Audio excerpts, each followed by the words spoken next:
Hi, Bob here at Reality Training. I've been asked to talk a bit about bad managers because we spend quite a lot of time trying to give advice and ideas to leaders and to good managers and to help managers become better managers. And when I look back on my career, what's informed some of these ideas has been some of the managers that I worked with 30 plus years ago, which makes me feel very old. And I'm not going to name any names because that wouldn't be fair. However, there were one or two managers who stand out in my memory when I'm asked that question: who were the worst managers you were managed by?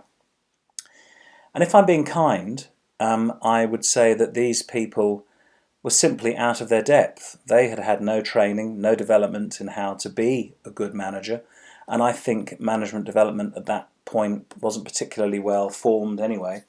So it isn't entirely their fault, but some of it is. And it's because these people didn't really understand how to get the best out of people. They didn't understand how to motivate effectively.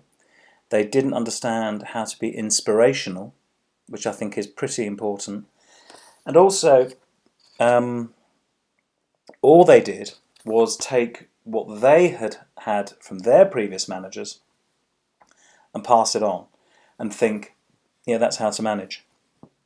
So again, it's not necessarily someone's fault, it's what we call received behaviour. Someone treats me that way, so then maybe I should treat people like that, rather than trying to find my own way forward.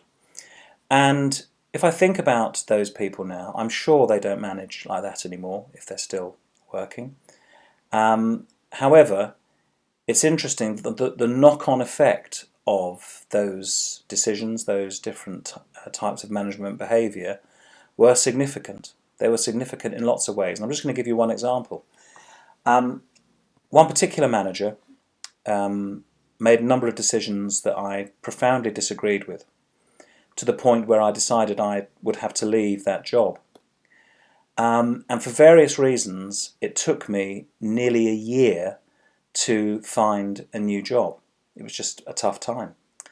And for that whole year, I was entirely demotivated and pretty turned off when it came to the job I was trying to do. I was just trying to tick over until it was time to leave. And I look back on that period and I think that was such a missed opportunity from both of us, actually. It was a missed opportunity for me because I could have tried harder, done better. I could have communicated with this person and said, look, it's time to sort of have some honesty.